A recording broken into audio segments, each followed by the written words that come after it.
Good evening, everyone. Thanks for joining us this evening. My name is Eric Lupfer. I am Executive Director of Humanities Texas.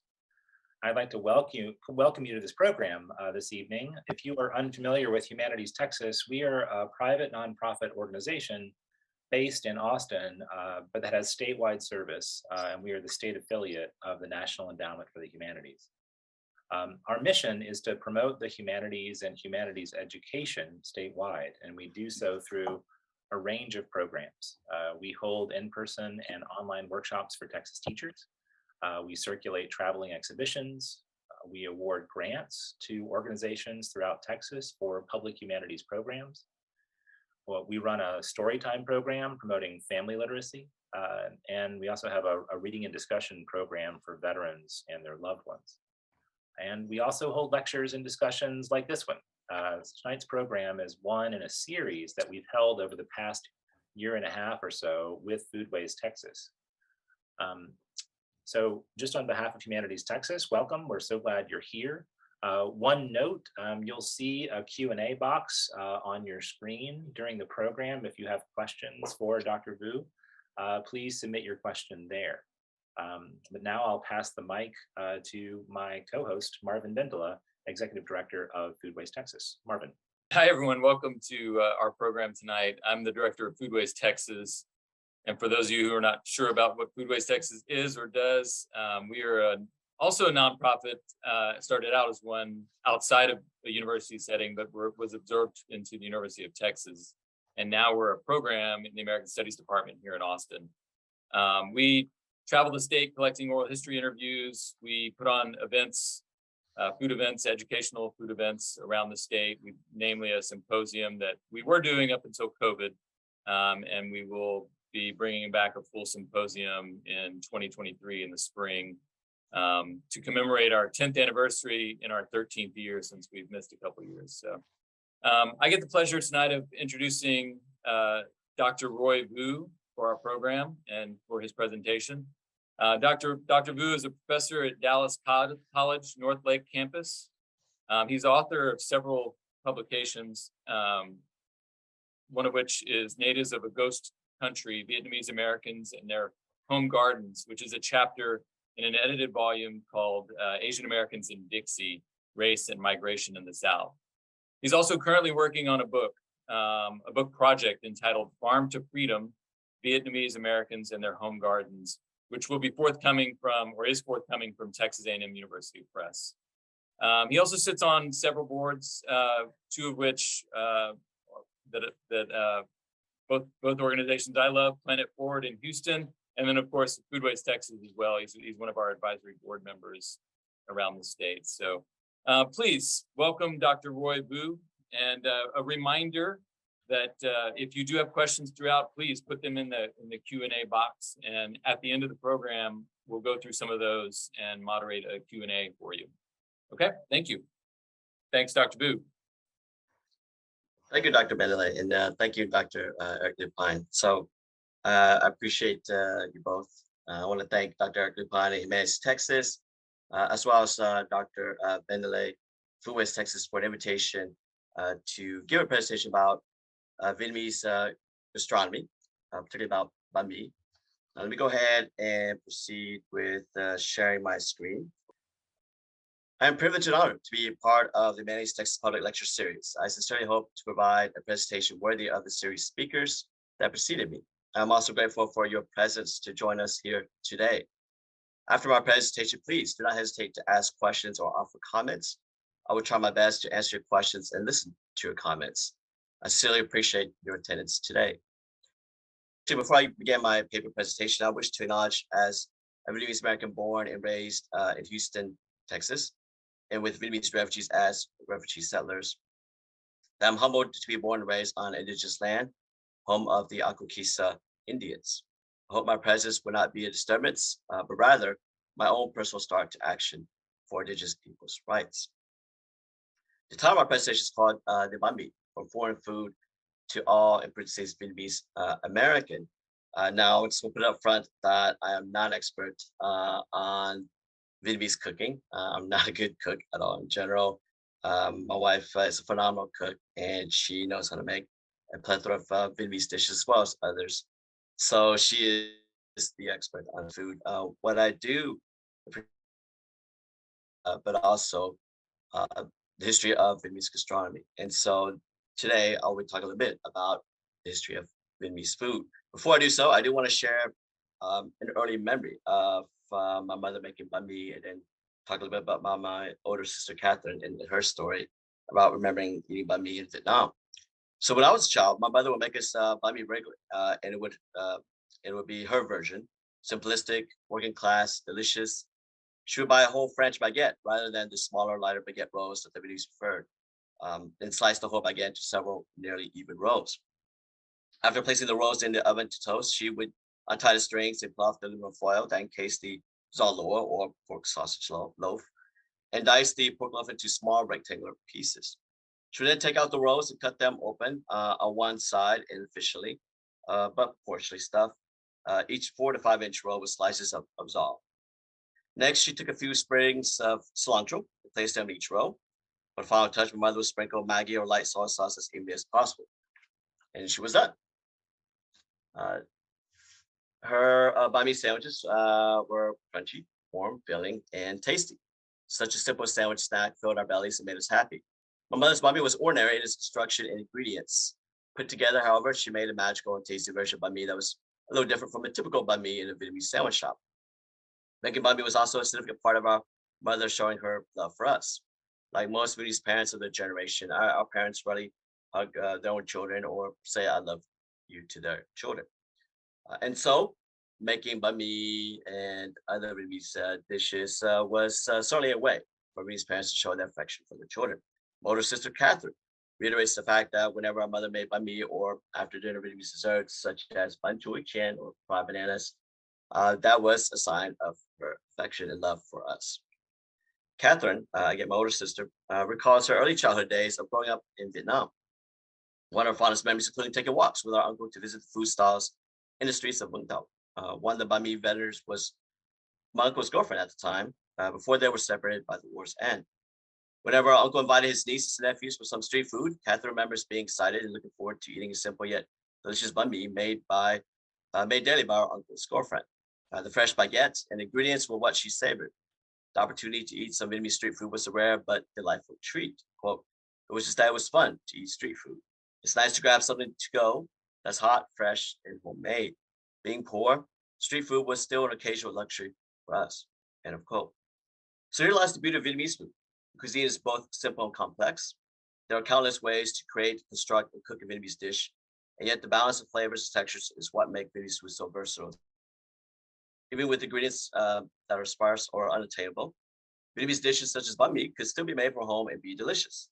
For my mother, traditionally and historically from many Vietnamese home cooks as well, the ability to stretch and combine ingredients to make a wonderful Vietnamese dish in her or his own creativity is what makes this gastronomy so unique and beautiful.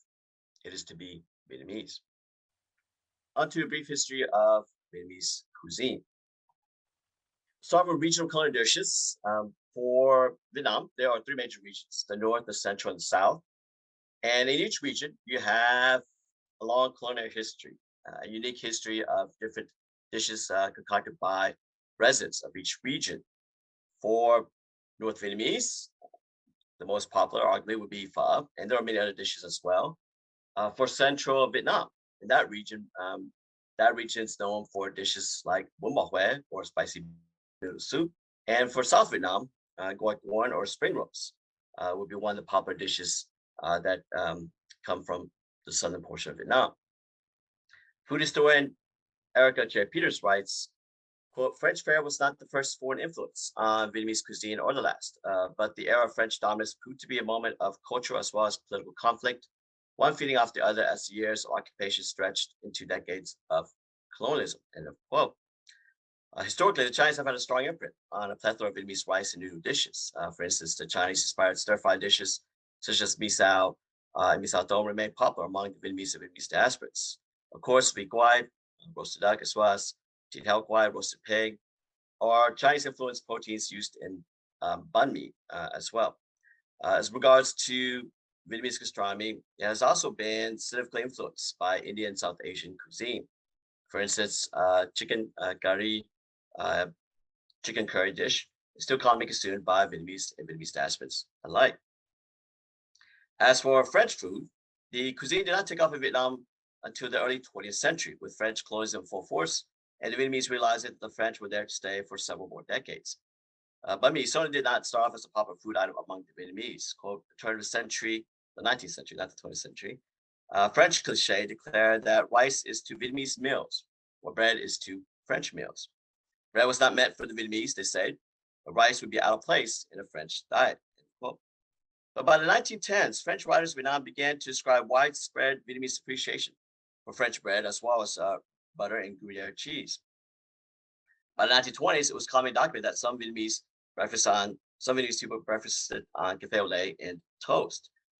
Yet simultaneously, there were conflicting reports of Vietnamese who lacked the desire and interest to consume French bread, including one 1944 report on the diet of the different Vietnamese social classes did not mention bread even in passing.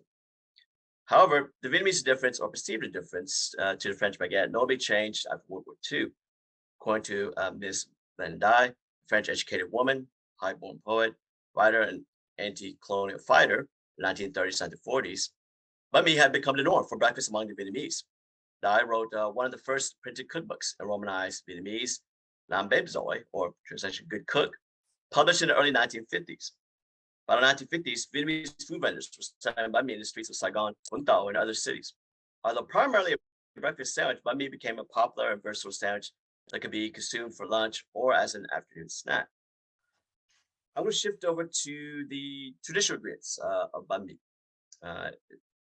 more specifically bánh mì đặc biệt, which is the so-called special sandwich with cold cuts. So the traditional bánh mì đặc biệt sandwich would include, of course, French baguette, as well as chua or pickled daikon radish and carrots.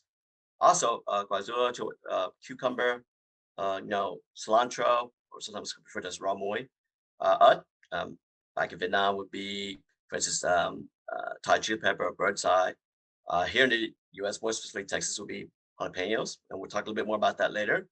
And also thịt nhồi or giò lụa or chả lụa. So cold cuts such as head cheese and Vietnamese garlic sausage and or pork shank.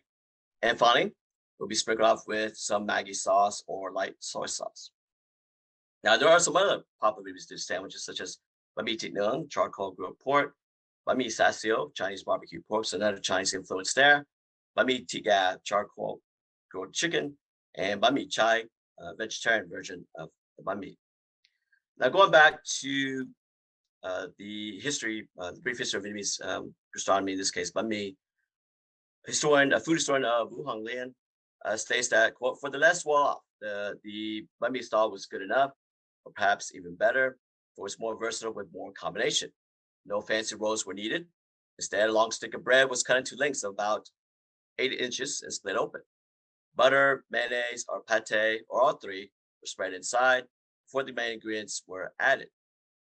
These could be slices of Vietnamese cold meat or zao, again, Vietnamese garlic sausages or patties, or all together. Next came shredded pickled radish and carrot, sliced cucumber, sprig of coriander or cilantro, and whole or sliced red chili. Last to be added were a few drops of the magical Maggi sauce or light soy sauce. The finished bánh mì was then put on a charcoal stove underneath the stall to heat up and to restore its crunchiness before being half wrapped in a piece of newspaper and secured with an elastic band. End quote. As for the Maggi sauce, renowned James Beard Award-winning author, home cook, food scholar Andrea Nguyen states that, quote, Maggi was invented in Switzerland in the late 1880s, and the French likely brought it to Vietnam, where it became a staple and symbol of European sophistication. As for the cold cuts and traditional bánh mì đặc biệt, it's giò lụa, a super popular bánh mì cold cut that's often called pork roll or Vietnamese ham. Typically made from pork, but sometimes chicken too. It's the Viet equivalent of bologna. She further claims that it is the Viet version of a hoagie filled with multiple meats and includes a whole shebang of accoutrements. At bánh mì shops, the đặc biệt may be translated as a special or classic sandwich. End quote. Moving on to this next slide, just show a few traditional ingredients of bánh mì đặc biệt, which includes going clockwise here on the top right. pickled daikon radish and carrots, and then cucumbers, and then slices jalapenos, and finally top left, cilantro. Now, I wish to briefly transition to the impactful and transformative U.S. immigration refugee acts that were inspired by the civil rights movement and consequently would result in an influx of Vietnamese refugees and their arrival in the United States. Such acts resulted in the influx of Vietnamese refugees to the United States and elsewhere after the Vietnamese communists defeated South Vietnam and the fall of South Vietnam's capital, Saigon, on April 30, 1975. Two of these acts include the monumental 1965 Immigration and Nationality Act, sometimes referred to as the Hart-Celler Act, and the 1980 Refugee Act. Quote, following on the heels of the Civil Rights Act of 1964 and the Voting Rights Act of 1965, the 1965 Immigration Act was the next step in reshaping American immigration to align more closely with the values of the civil rights movement, according to Jessica Prideaux. By the end of the 1970s, American identity shaped by the civil rights era and forward to the Vietnam War was turned toward humanitarianism, with avid interest in what was happening around the globe, not just in those places where the U.S. had a foothold, end of quote. So the Vietnamese population of the United States would grow exponentially immediately after the Vietnam War. The main legislative catalyst behind the dramatic increase of Vietnamese population in Texas and throughout the United States would be the historic Refugee Act of 1980. Vietnamese refugees, particularly those who fled as part of the subsequent waves of the 1980s and 1990s, benefited from the Refugee Act of 1980 as well as the Hart-Celler Immigration Act of 1965, which granted them legal entrance into the United States. Unlike other immigrants, Vietnamese expatriates who were part of the 1975 exodus received refugee status and were exempt from numerical quotas and may enter the U.S. without regard to population figures. Now, approximately 125,000 Vietnamese fled immediately from the whole country in the days leading up to the fall of Saigon or a few days after the end of the Vietnam War. Under U.S. Operation New Life, most Vietnamese refugees were eventually flown to the United States and resettled, were later resettled in 4 refugee camps. After a few months of camp life, they were dispersed throughout the contiguous United States. However, in the late 1970s, thousands of resettled Vietnamese refugees made a secondary migration to states such as Texas for seeking warmer climes, lower cost of living, more job opportunities, and to join the fishing industry along the Gulf Coast. From the late 1970s to the mid-1990s, subsequent waves of Vietnamese refugees risked their lives, making harrowing journeys by sea to escape from communist Vietnam. Approximately at least 700,000, and that's a conservative estimate, at least 700,000 more Vietnamese refugees would resettle the United States by the mid-1990s, thanks to the United Nations Orderly Departure Program and the U.S. humanitarian operation. And so you have 3 major waves of Vietnamese refugees coming to the United States. The first wave came immediately after 1975 or after the fall of Saigon. And so that was the first wave of Vietnamese refugees, where again, approximately 125,000 would make an exodus and resettle elsewhere. Many of them would end up in the United States. Then you have subsequent waves, the so-called boat people, albeit the more appropriate term these days would be oceanic refugees, would benefit from the Refugee Act of 1980, and they would come to the United States and resettle in the U.S. Throughout the 1980s. Then you have the Orderly Departure Program, as well as the humanitarian operation. So here you have a combination of the second and third major waves of Vietnamese refugees benefiting from the ODP and the HO to resettle in the United States. Now, going back to the first wave of Vietnamese refugees, the U.S. government had made a decision of trying to equally disperse the Vietnamese refugees throughout the contiguous 48 states as much as possible. But of course, for many Vietnamese refugees who were accustomed to the climate of Vietnam, they were more comfortable in settling in warmer states such as California and Texas. In addition, in those states, particularly in Texas, you have the economic boom, and so there were more job opportunities in states like Texas. And going back to the Texas Gulf Coast, you have a lot of Vietnamese who were comfortable in reselling or making a secondary migration to resettle in small communities along the Texas Gulf Coast and become fishermen, and they would fish shrimp and crab throughout the Gulf Coast. And so what you see in Texas, you would see consequently sizable Vietnamese communities in Houston, in North Texas, and West Dallas with Metroplex.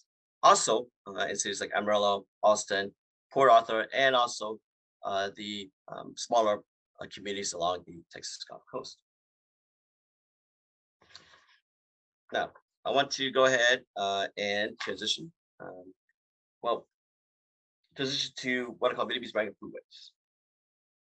So starting off with food historian Vu Hong Lien, quote, during the last days of the war in Vietnam, in April 1975, hundreds of thousands of South Vietnamese left the country to resettle in the West and to a lesser extent neighboring countries and Australia. They brought with them their taste of home, and once settled, tried to recreate those tastes wherever they found themselves. In the United States, where most Vietnamese factories made their new homes, the yearning for their own food turned an entire generation of men and women to cooks, something that would not have happened back in Vietnam. For Vietnamese food had always been available everywhere. Many Vietnamese home cooks now learn to make their own versions of their favorite dishes, aided by an abundance of good ingredients and labor-saving technology. By the end of the 1970s, shops selling familiar Vietnamese foods, from the most sophisticated to the humble-filled Bánh Mì, were established in many Vietnamese communities in the West and Australia.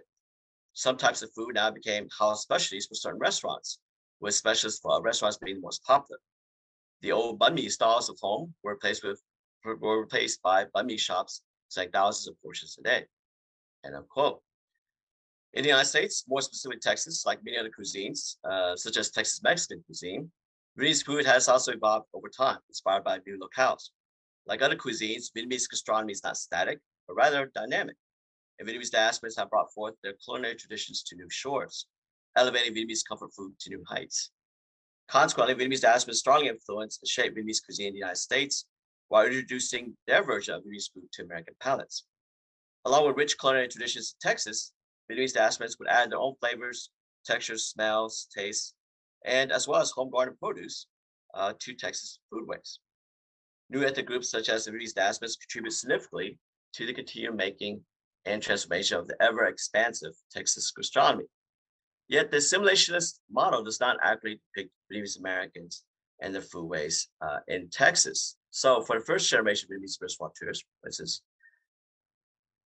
you can probably guess that those who opened new restaurants in cities like Houston were not restaurateurs back in the home country of Vietnam. And so they opened these new Vietnamese restaurants to make a living and survive. In other words, they opened these restaurants out of economic necessity of survival, not because they were Vietnamese chefs or cooks back in Vietnam. And so this was done out of economic necessity. And they would initially make Vietnamese dishes for Vietnamese food, but also in order to survive and be somewhat economically economically mobile. In other words, having some upward economic mobility, they would make certain Vietnamese dishes more Americanized, right? In other words, they would make it more palatable to non-Vietnamese. And so, to give you one example, Kim Sun Restaurant, which is well known in Houston, there are several Kim Sun restaurants throughout the city of Houston. I'm going to cite Claudia Coker, an author and journalist from Houston. She definitely explains why some of the first Vietnamese restaurateurs took a more practical approach to ensure that their businesses would have a chance of survival. Well, Kim Sun is a really good example. Kim Sun is this entry-level Vietnamese food restaurant for a lot of people who don't have contact with the Vietnamese community. It's absolutely delicious, and it was strategized to be accessible to Americans. So it's sweeter, less fish sauce, less fire to it. And I'm not sure if they've changed that, but many people adore that. And Coker goes on to discuss the growing changes, however, in Houstonian's palates for more traditional Vietnamese entrees, condiments, and garnishes. Quote, but then people became more and more foodies and connoisseurs. And then a lot of people began to branch out to their noodle shops, for instance, and to branch out to places like Wynn Restaurant, which is just a little bit more Vietnamese style, I would say. Less designed for American palates, but probably still is not as exactly what you would find in Vietnam. But Houstonians really love Vietnamese food, and they have taken on identity the past 20 years as being an adventurous food city. So that's the other thing. The presence of all immigrants and refugees in Houston have changed Houstonians' perceptions of themselves. And quote, Dai Nguyen, a Estonian and journalist and food writer as well, she also perceives a different pattern that's emerged in Vietnamese restaurants since the early 2000s, especially with the emergence of Vietnamese American chefs, entrepreneurs, and restaurateurs from the 1.5 and second generations of refugees and immigrants, and also now the upcoming third generation of Vietnamese Americans.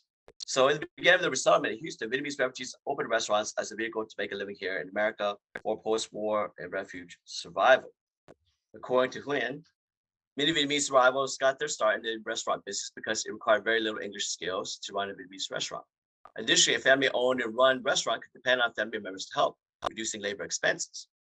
In the late 1970s and early 1980s, Vietnamese restaurateurs served mostly to a Vietnamese clientele, and therefore they did not have to be fluent in English.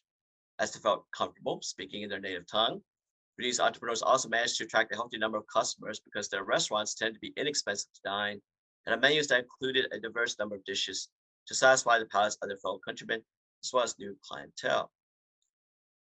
In recent decades, however, the latter generations of Vietnamese Texans are involved in the restaurant business because they see an economic opportunity, not an economic necessity, as the previous first generation of Vietnamese restaurateurs has taught before. According to Huynh, the first generation of Vietnamese restaurant owners, if they had a choice, quote, they probably wouldn't have opened up a restaurant since many were not in the restaurant business in Vietnam, end quote. However, the latter generations of Vietnamese Texans, chefs and home cooks, restaurateurs, looked into the restaurant business as a career choice and a vehicle for upward economic mobility. So in Texas, Vietnamese restaurants are no longer just places for cheap eats. Instead, with the entrepreneurial maturation clout of the latter generations of Vietnamese Texans, thanks to the foundation established by the first generation, some restaurants are developing to more upscale, modern, and expensive places to dine, where the clientele are willing to pay a little extra for Vietnamese dishes. Thus, more recent Vietnamese Texan restaurateurs have not only expanded their community's commercial placiality or placemaking, but have also transformed their placemaking means as well. Vietnamese American restaurateurs, chefs, and entrepreneurs are more focused on commercial success than just opening up a business for their own economic survival. Additionally, they have constructed physical culinary contact zones where Vietnamese diasporans could gather to meet, converse, socialize, spend quality time with family and friends. And they could build community while having great food options to choose and consume traditional or modern Vietnamese cuisine. So what you're going to see is the growing acceptance and popularity of Vietnamese food here in Texas, not only because of the Vietnamese restaurateurs making Vietnamese food more palatable to American taste, but in addition, you have the changes in American taste to where you see the American taste changing to liking more traditional Vietnamese dishes. And so consequently, you began to see the growing popularity of Vietnamese dishes like Bánh Mì and Pho. And so you're going to see the creation of, or the openings of a number of Vietnamese Bánh Mì shops and restaurants in cities like Houston, Arlington, Texas, Austin, etc. And so what you have is obviously strong Vietnamese diasporic influences. So Vietnamese Texans would have their fingerprint on spreading and evolving Vietnamese cuisine in Texas and throughout the United States. So again, Vietnamese food is not static. It's dynamic, it continues to change, it continues to evolve. But regards to traditional Vietnamese dishes, particularly the taste, the flavors, the ingredients and textures, that remain inherently Vietnamese, right? And so for a lot of Vietnamese home cooks, chefs, restaurateurs, they retain the traditional Vietnamese dishes by using traditional ingredients and also methods of cooking. All right, so now let's move on to continue to talk about the growing popularity of Vietnamese bánh mì. So there are notable bánh mì shops in North Texas as well as in Houston. And I'm just giving you a handful of many examples. For instance, you have Ballet in Arlington, Texas. There's a Ballet restaurant in Arlington, and this is a photo by my wife, by the way. She took all these photos, so give credit to her. She's a much better photographer than I am. Here's a photo of Bánh Mì Đại Việt, a Ballet restaurant in Arlington, Texas. This is Bánh Mì Sassio, which is the Chinese barbecue pork, a Ballet restaurant in Arlington, Texas. And so Ballet is arguably the most well-known bánh mì shop in North Texas. There are others. Again, there are plenty of sandwich shops throughout the Dallas-Fort Worth Metroplex. For instance, Bánh Mì number 1, Grand Prairie, Texas. There's that, and there's also Saigon. There's also the Saigon Cali sandwich shop in Arlington, Texas. In Houston, there's Cali Sandwich, which you can make the case that it is the most notable banh mi shop in Houston, particularly since you have the closure, sadly, the permanent closure of the Give Raw Sandwich and Cafe in Houston, Texas. Both are located in the Midtown area. Out in Bel Air, you have popular Vietnamese shops such as Don Cafe and Sandwich. And all these Vietnamese shops have been in business for a long period of time. So like Deli Sandwich, for instance, has been in business since the early 90s. The Give Raws originally had, the original The Give Raws opened in Bel Air back in late 1980s. And then as far as the one in Midtown, had stayed open for business since the early 1990s. And unfortunately, it was permanently closed in 2021.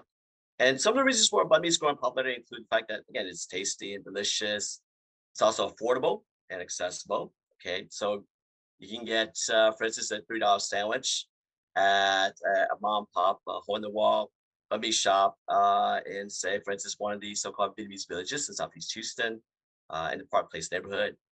So you can get that bit for $3, or you could get a mid-level price for banh mi at some of the more trendy banh mi shops. So you can get something like banh mi to noon for $7 or $8, and then of course you have the high-end scale of banh mi, where you have upscale banh mi shops, or more upscale banh mi shops, and restaurants selling banh mi for $10, $15 per sandwich, and of course they would have more expensive ingredients, and we'll talk more about that in just a moment. And so you have many variations of banh mi. In addition, it is easy to assemble at home. So going back to my mother making banh mi, it was very simple and straightforward, but yet delicious and good. And so the combination of the cilantro, the Maggi sauce, the crunchiness of the French baguette, and the delicious flavorful pork sausage, that combination was just wonderful. It's just incredible. And so it can be easy to sell, but it doesn't require too many ingredients. In other words, you could implement a few of the ingredients and also be creative. It's a sandwich, right? So it can be easy to assemble at home.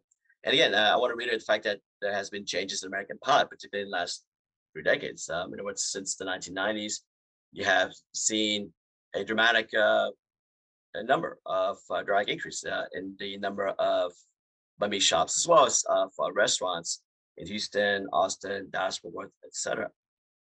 So the question is, for Vietnamese food becoming more popular and ubiquitous, particularly in Texas, would it be considered American food tomorrow or in the near future, right? So maybe Vietnamese food today would be American food tomorrow. And of course, as you can probably tell by the time of our presentation, it remains to be Vietnamese food.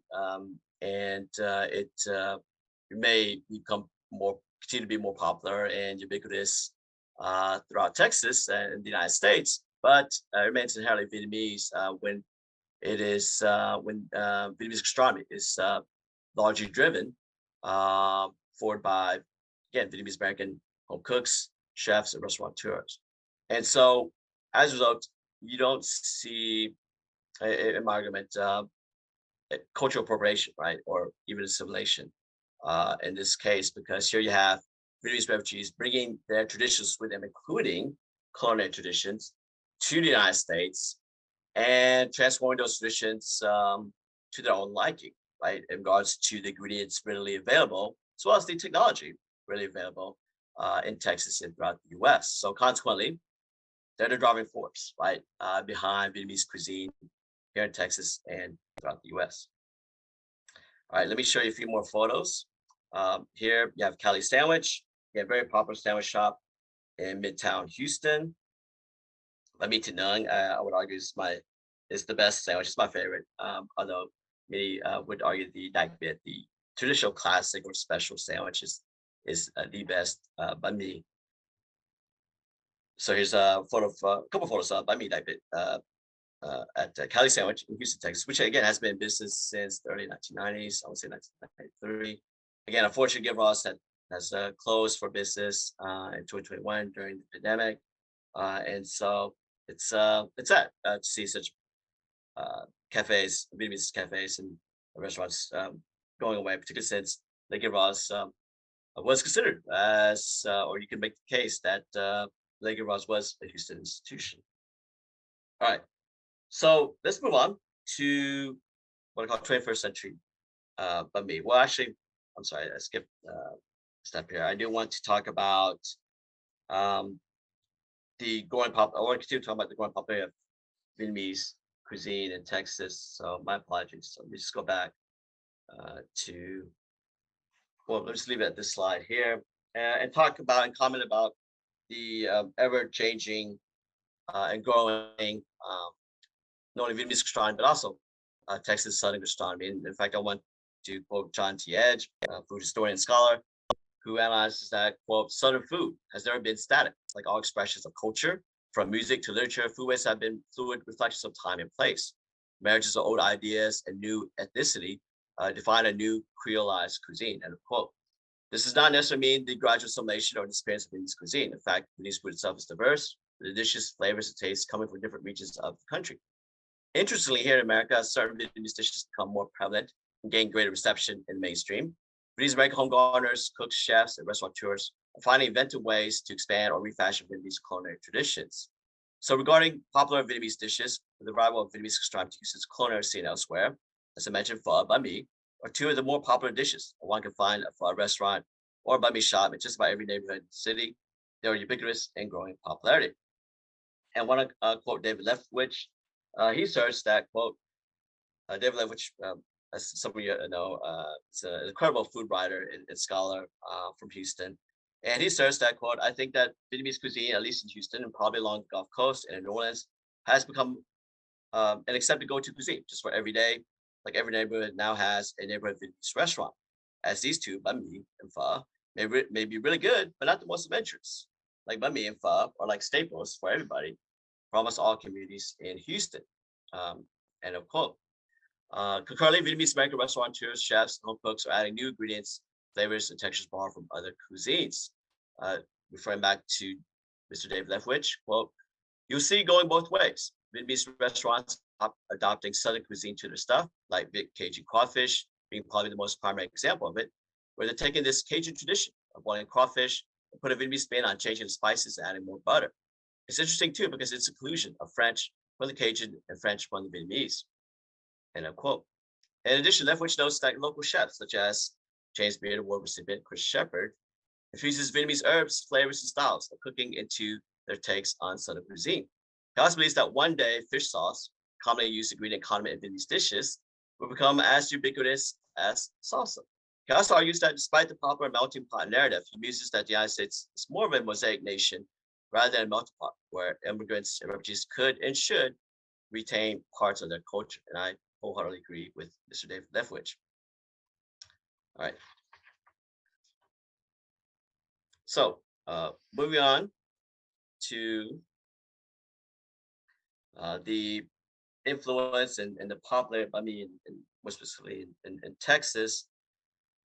I want to go back to historian Vu Hong Lien, who states that, quote, over 2 millennia, Vietnamese traditional food has come a long way to become the version we know today. What is most remarkable, though, is that it is fast becoming much like cuisine outside Vietnam. It is a favorite for its lightness and freshness, as well as its taste. In a short space of only 20 years, the exiled Vietnamese managed to recreate an imagined home through taste. In doing so, they inadvertently preserved several traditional and favorite Vietnamese dishes.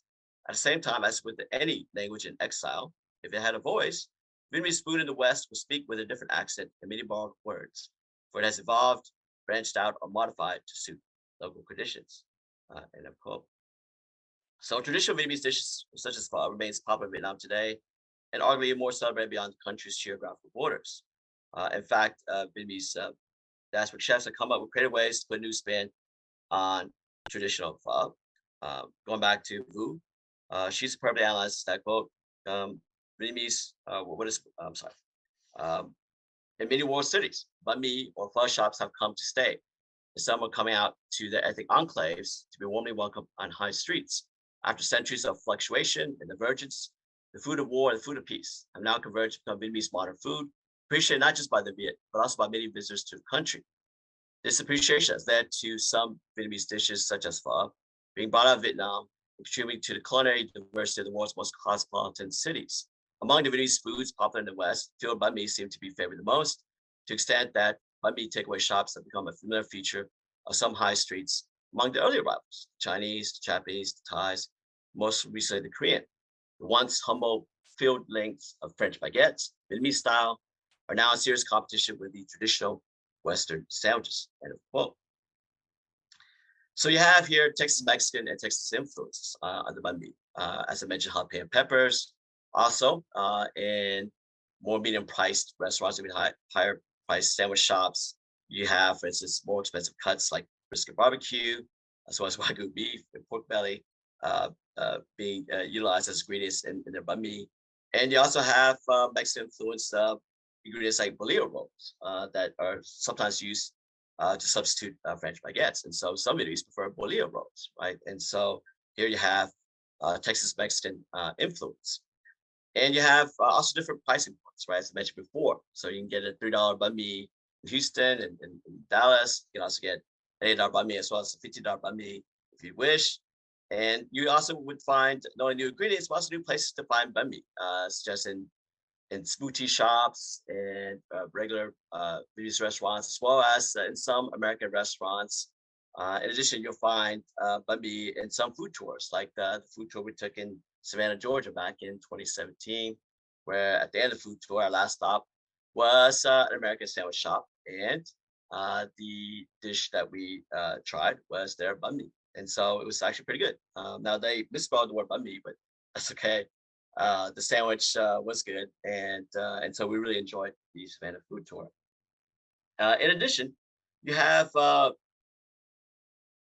in more recent years drive-through restaurants and sandwich shops that would sell banh mi. And some of these drive-through restaurants and sandwich shops are run and owned by Vietnamese Americans. Okay, in fact, I believe in Houston there are three uh, Vietnamese drive-through restaurants that sell banh mi, and now I haven't been to any one of them, but it's a new growing trend, not just only in Houston, but also in places where you have a large Vietnamese populace, Vietnamese American populace, like in Southern California, as well as New York City. Now, not everyone agrees that banh mi is near to becoming American food. Its dramatic popularity and acceptance in the past few decades notwithstanding. And so I want to cite Samantha Lee, owner and excellent cook of Smooth Tea Cafe in Southwest Houston. Quote, surprisingly, there are still a lot of Americans that have not heard or tried banh mi, even in a big city like Houston. We get the occasional customers that comes in for teas and boba, but have never had one before. I had a regular customer who came in and ordered like 50 banh mi, cut in half for high school that focused on fine arts. He told me that many thought it was so delicious, but that they never had banh mi. I hope one day, she adroitly analyzed this, I hope one day banh mi becomes equivalent to a burger or tail French fries. Another reason banh mi is hard to be a staple is the bread. French baguette becomes hard, even though people throw it in the oven. But without French baguette, then it is a banh mi, according to Samantha Lee. She goes on to say that it took her a long time to learn about making banh mi. Well, I enjoy the traditional. It's what we grew up with. I hope it won't change too much. I worked hard to get the sweet and clover-like flavor of the pork. I still can't get it, but we sell enough. So these are wise words for an excellent British American cook and restaurateur. All right, so I want to move on to other images real quickly here, just to show you a few variations of banh mi in the 21st century. So here's a place called Banh Mi Station in Dallas, and one of their more popular sandwiches would be the banh mi tilang, the 5-spice pork belly sandwich, or you can also call this banh mi thịt heo quay. And so you have, in other words, more expensive cuts like the pork belly. I believe the sandwich was about $12 or $13. So you have more expensive ingredients utilized by Vietnamese American restaurateurs and sandwich shop owners. And so you see different price points as a result. You also see Vietnamese banh mi being sold at different places. It doesn't have to be strictly a banh mi shop. It could be a smoothie shop, for instance, or a tapioca shop. And so there you'll find it's not uncommon to find banh mi on their menus. All right, so I want to move on to conclusion because I'm afraid I went over time. And I do want to save a little bit of time, at least for Q&A. So in conclusion, food not only enhances our palates, but it also opens our minds. We can commune over a meal together and start a conversation, even a difficult one. Cross-cultural gastronomic experiences allow people the opportunity to construct new intersections of food and culture. Food does that for us, and it democratizes us. By opening up our palates, we open new foodways, casting aside previous cultural, social, and language barriers, while surrendering ourselves to the natural fluidity between cultures. Culinary citizenship takes hold, where the confluences of profound intermingling of food and culture rooted, constructed, forged, and bonded. Imagine when we expand our minds as often as we do with our food, what other transformative wonders, possibilities, and advancements await us. Food connects the immigrant, refugee, the them, with the native citizen, us, and just as easily vice versa. Food connects us, particularly when we share our meals, conversations, hospitality, and civility. Foodways may be portals, which open previously closed doors and connect us all. Food evolves, including Vietnamese cuisine. Food is not stagnant, but rather is complex, complicated, diverse, and progressive. Bánh Mì, pho, and other Vietnamese dishes are not American concoctions, but rather part of a rich and diverse gastronomy brought over to the United States by Vietnamese refugees and immigrants. Thus, bánh mì and other dishes were introduced by the Vietnamese to non-Vietnamese populations.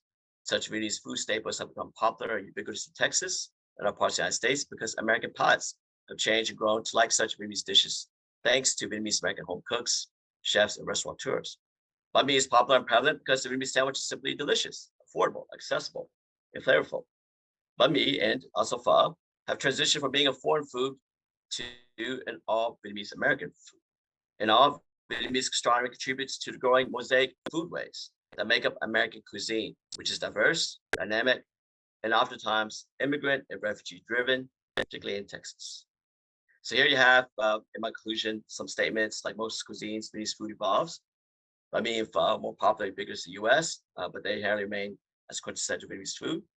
As I stated earlier, bánh mì and pho are not American concoctions, but rather American palates have changed. These dishes and others were brought forth by Vietnamese refugees and immigrants. And then further down to the last part, the quotidian, the daily practices, preservation, expansion of Vietnamese foodways help Vietnamese Texans maintain and extend their Vietnamese identity. That concludes my presentation. I want to thank Emma and to everyone. So thank you all for your time and attendance. I truly appreciate it. And if you have any questions, please do not hesitate to ask.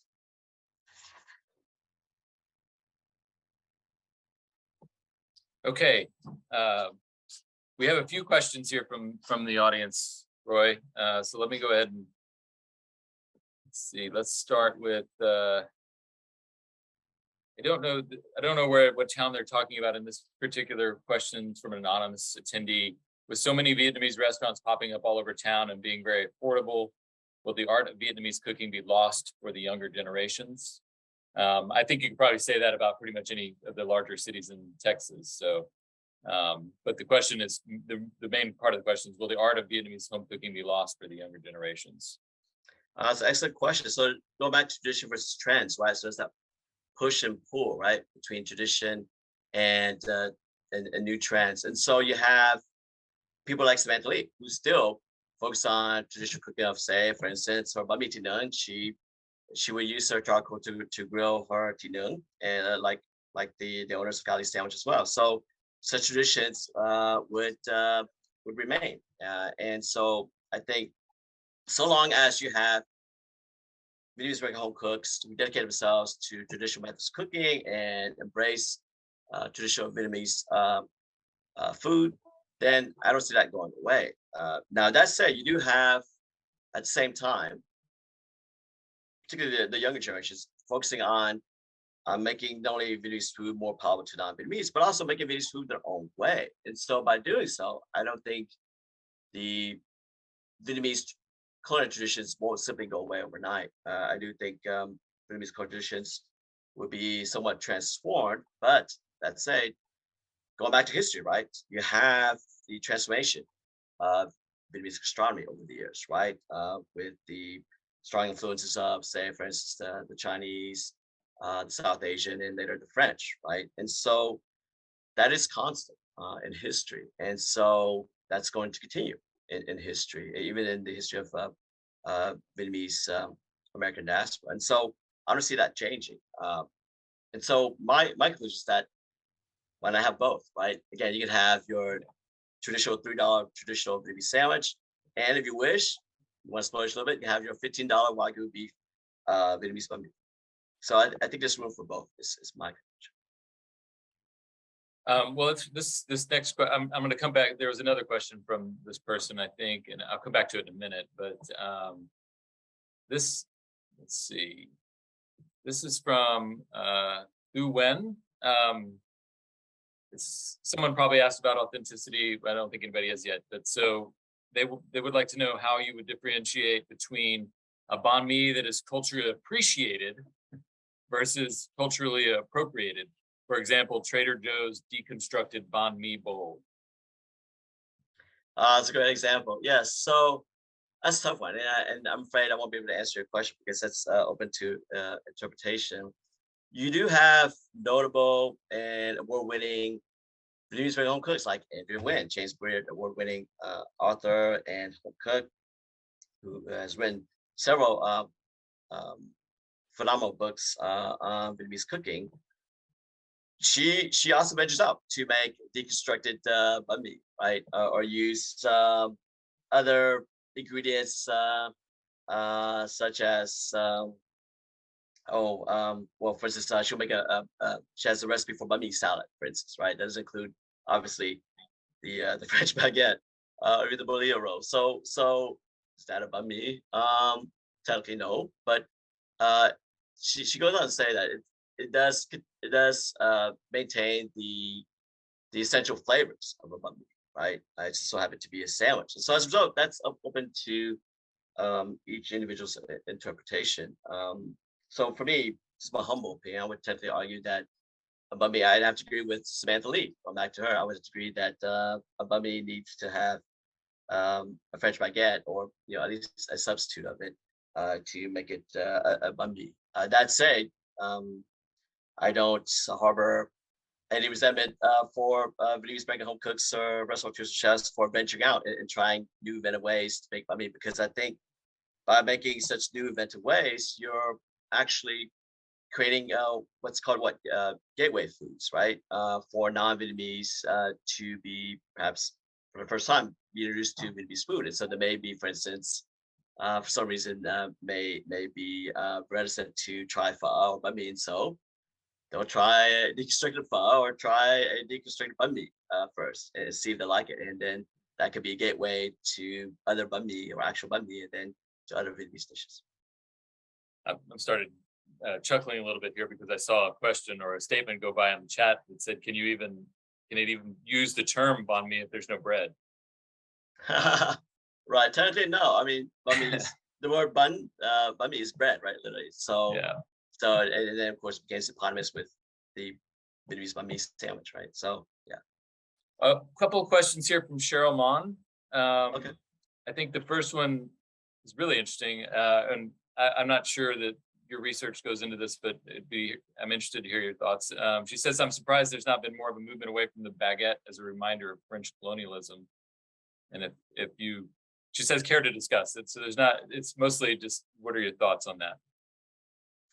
Excellent If you have, question. Another excellent question. Yeah. So you have, unfortunately, a long history of French colonialism, right? That continues to have an impact on the Vietnamese diaspora. And so you have, in regards to Vietnamese gastronomy, strong French influences, right? I mean, gastronomy, not just in terms of banh mi, but also in terms of pho and café soda and bol black and others, right? Other Vietnamese dishes that we love to consume, and dishes that we embrace.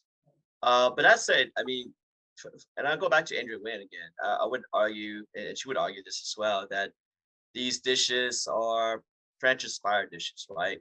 They're not French dishes; they're Vietnamese dishes. So they're French-inspired Vietnamese dishes, which is okay. It's part of human nature, right? In a sense where you have cultural contacts where you would borrow and exchange ideas, including culinary ideas. And so it's not uncommon to have inspired dishes or dishes that are inspired by other cultures, right? Even if it's a colonizing culture that was detrimental to Vietnamese society. And so, as far as banh mi, I would say that, again, my humble opinion, that um, making banh mi our own as part of Vietnamese gastronomy is our way of staking our claim in existence in our food heritage. That is not necessarily um, part of French colonialism in the sense that it's the sense that we are strictly identified by French colonialism. In other words, it's a opportunity for Vietnamese restaurateurs, home cooks, chefs, even back in Vietnam during the colonial days, to assert their own Vietnamese identity by making such dishes like bánh mì their own way, their own Vietnamese way. Yeah, it's really hard to divorce from any type of colonialism uh, in any foodways around the world at this point. I mean, what would you go to as a bread, and where would that be tied to, right? So I mean, yeah, it's an interesting question though. It is. And then and to go along with one of the other ones earlier about authenticity, uh, Cheryl also has another question here I think is really interesting, and she's asking if you have any data on the market share of Vietnamese restaurants as opposed to other Asian cuisines. And further, the question is: Are folks moving away from Chinese, Japanese, Korean, and Thai towards Vietnamese? If that, I guess, assuming that market share is much higher or has grown, Wow, you no, I know? don't have that. Yeah, Yeah, unfortunately, I'm sorry, Cheryl, I don't have that data. It'd be great if someone can do some research and find that data. I did remember coming just passing reading an article a few years back by a food writer in Jonesboro, Houston, my fam, who mentioned that I think believe she said that in Houston, this is a big 2017, 2018, before the pandemic, there were over 100 shops, restaurants in the Greater Houston area. So I think that's phenomenal. Particularly since growing up a long time ago, a million years ago, back in the 80s and 90s. Yes, there were restaurants and banh mi shops, but not the same level as today, right? So there was this explosion, particularly in the last 2 decades, of a number of Vietnamese restaurants, particularly for restaurants and banh mi shops. That I think it just to grow up with. But it's a good thing. I think it's a great thing actually. And in addition, I think it's a great thing to see banh mi being sold, if done, done properly, in a sense that it's an homage to Vietnamese American chefs and cooks and their traditional foodways. I applaud non-Vietnamese restaurants having banh mi on their menus, and so I think it's a good thing if that's the case. all right, thank you. This is a really interesting question from Brandon Schott. Are there any traditional ingredients that continue to be regionally unavailable, or has the global supply chain effectively opened up the fields and pantries of the world to cooks everywhere? Also curious if certain things vary in an appreciable manner, like flour used in the baguette. Cheers. No, those are two excellent questions. So I guess let me start with go back to the first question regarding the global supply chain and opening up new ingredients. Yeah, I mean, for the Vietnamese diaspora, whether say in the U.S. or Australia or France, I mean, having more ingredients, having an abundance of ingredients available, and also keep in mind that let me backtrack a little bit, actually. So for the first wave of Vietnamese Americans, for instance, reselling in states like Texas, they didn't find the traditional ingredients, at the local Kroger or Safeway, right? So many of them would cultivate their own home gardens to cultivate the herbs like ramon and ratam and other fruit trees and vegetables, so that they can have the necessary ingredients to make certain dishes, right? And so they would have their own home gardens, right, to make traditional Vietnamese dishes. Now, over the years, of course, you began to see an explosion, right, of Asian supermarkets, the popular, Hong Kong market, as well as H Mart and others selling the essential ingredients, right, that a lot of Vietnamese and other Asian Americans adore and love to have at their fingertips to make traditional dishes, their respective traditional dishes. And so in that case, yeah, you do see that for Vietnamese diasporas, for instance, the abundance of ingredients, particularly in recent years, allow them to not only maintain certain traditions, but also allow them to be creative, right? And allow them to create new dishes and explore new dishes as well, or have a new spin on traditional Vietnamese dishes. Um, and then as far as Vietnam, uh, Vietnam has changed dramatically as well. Now, I've never been to Vietnam, but my wife has, and me and my friends and some of my uncles and aunts have. Uh, you have when they first went to Vietnam, say, 15, 20 years ago, you didn't have, say, for instance, a bowl of pho that has all the wonderful ingredients that you have here in the United States. In fact, if you go to North Vietnam, pho is more simple and you have fewer ingredients, right? Than say you have a bowl of pho in South Vietnam, where you have more ingredients utilized for pho. And same to be said in the United States, where you have Vietnamese pho in the U.S. having fortunately having greater access to a number of ingredients, you can make a more variety of dishes and add different ingredients to your pho. So that in part would lead to Vietnamese diasporic influences, right? And so when Vietnamese diasporas return to Vietnam, they may not find the same pho as they did here in the United States. It may be different. It may be more to the Vietnamese liking in Vietnam rather than say the Vietnamese diaspora liking in the US. Now I forgot your second question. You mentioned something about bread. Oh, yeah, well, Like, he was asking about if there's an appreciable difference in or variation in things like flour that are used for banh mi. I guess he's talking about in the baguette there, but I'm wondering if in other things as well. Like, I guess you might find something different in New Orleans. It might taste different in New Orleans versus uh, Houston or something like that, or if it's. I'm wondering if maybe this is just one of those things where the supply chain is so um, you can pretty much get whatever you need and all over the country. But well, not now, right? Not right now, I guess. But in recent history, you could. So maybe there's not. But I don't know. Do you have any comments on that? no, I'm afraid I can't answer that question, so I apologize. I was, I would agree with you. I mean, before the pandemic, yeah, you have, this global supply chain where you have access to a greater number of ingredients, including, different kinds of flour. Now, in places like New Orleans, of course, banh mi is better known as po' boy, right? And so you do have, in regards to um, foods like banh mi, right? You have such foods being utilized to describe a particular region, right? And so Vietnamese po' boys can be part of the so-called Cajun cuisine, right? Along with, of course, the boiled crawfish, where Vietnamese cooks would use ingredients that are more common among Vietnamese dishes like lemongrass to make their own version of boiled crawfish. And so it's interesting how the language changes, right? So you go to New Orleans and Southern Louisiana, it's not uncommon to refer to banh mi as po' boy, right? Whereas in Houston, and other parts of Texas, we refer to it as banh mi. So I do find that interesting. Well, and I think Brandon, just to add on, I think that you're going to find people who are going to say that yes, depending on the type of even to the brand, the brand of flour or what other ingredients, if you're not using a specific one, it does vary. I'm not sure my palate is good enough to be able to say that's the case, and I'm not sure that there's anything out there that's done a study on that. I'm not even sure how you actually do that study because it's such a personal taste is such a personal thing, and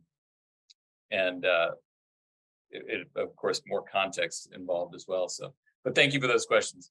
Let me see what else do we have here. We're probably running a little short of time.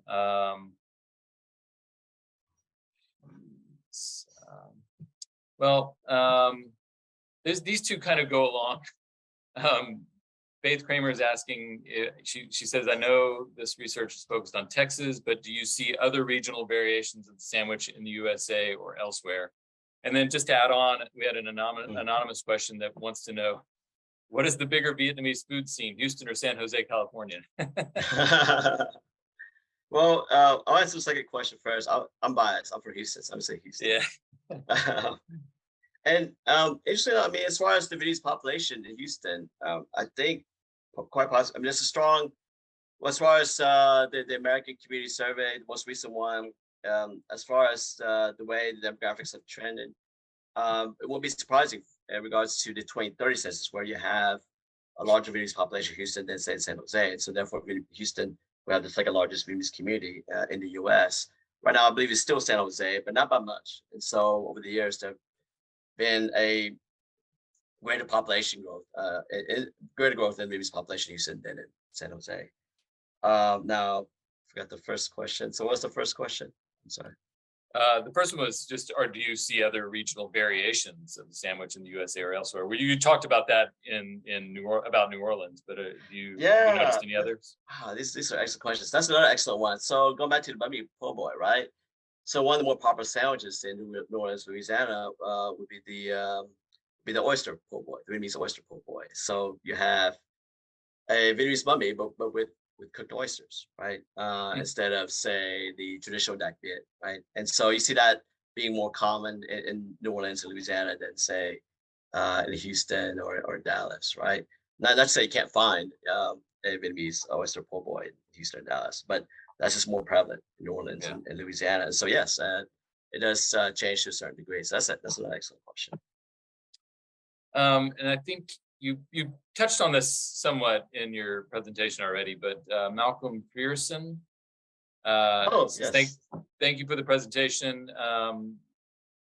He's asking if you find any generational differences in the preparation of Vietnamese traditional dishes in the U.S. For example, are younger Vietnamese Americans more open to experimenting with American food ingredients, like the Cajun crawfish you mentioned? And that's the question. Okay. Yeah, fantastic question. Thank you, Dr. Farsi. He's my friend and former colleague back at Dallas College. Yeah, another excellent question. So for the younger generation, again, going back to tradition versus trends, you do see this push and pull, right, among the younger generation of Vietnamese American cooks and chefs. And so it's, you see both. Again, going back to the deconstructed bánh mì, right? It's a way for them to not only experiment, but also I would argue, even if it's not considered bánh mì, it's a way for the next generation to identify themselves or help identify themselves as Vietnamese Americans. And I think again, food evolves, food changes. It isn't static.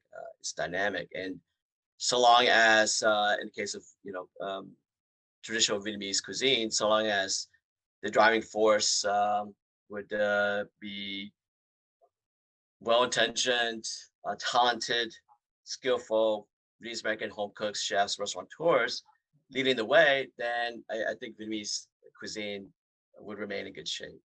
And so I don't see that as completely a negative thing. That said, yes, I mean, I do hope that the traditional $3 bánh mì dak viet would remain for the next 20 years. I don't know if the price could remain $3, but hopefully that sandwich remain available 20 years down the road. And I think going back to cuisine, right, simple and complex, just like human beings, right. And so personally, for me as an individual, I mean, there would be days where I prefer a $3 sandwich. There'll be days where I wish to explore a more expensive sandwich that's $15, right. And I think it's fortunate for us to have experience or the opportunity to experience different kinds of bánh mì, right?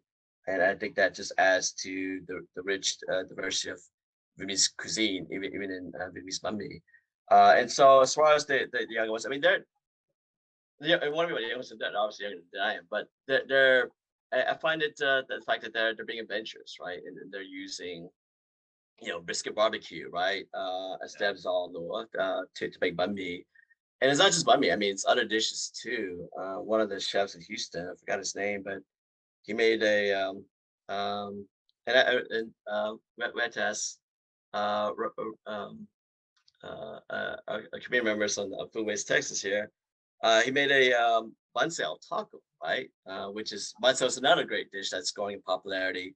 The Vietnamese omelet that includes shrimp and sometimes pork, combination of both, among other ingredients.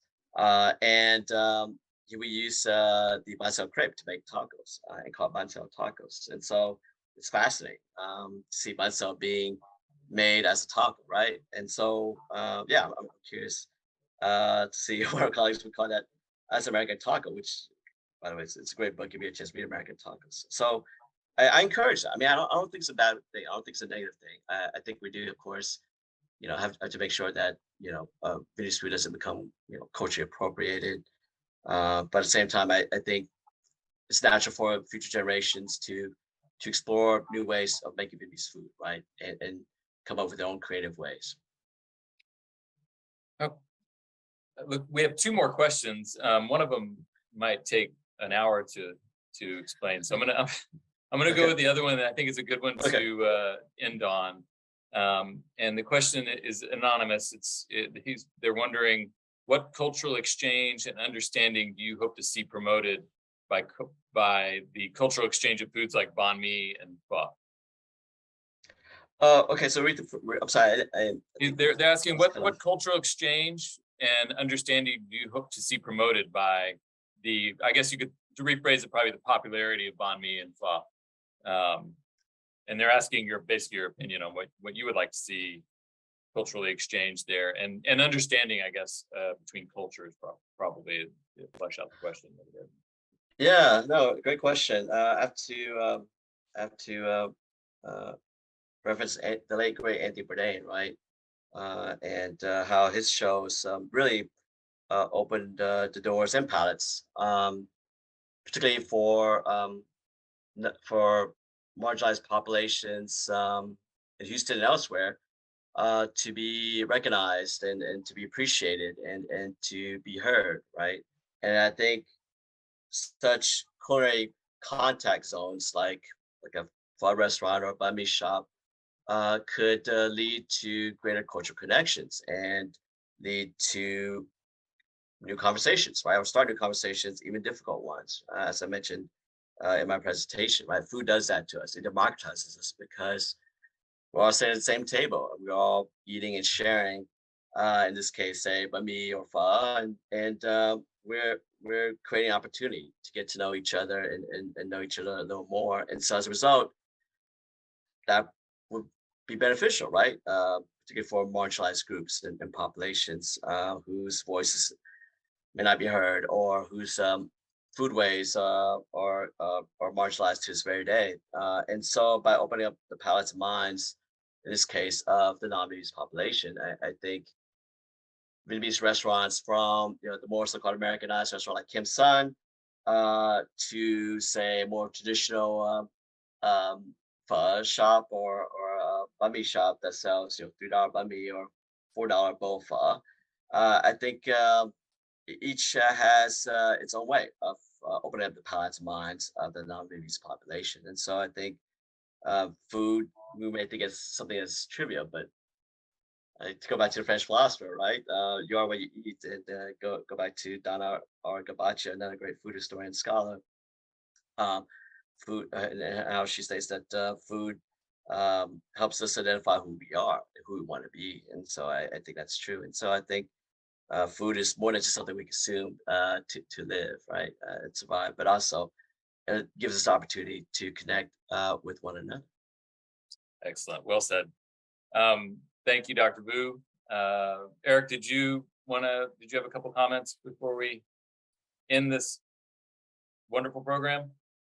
No, I just wanted to thank Dr. Vu for a wonderful presentation. Thank you.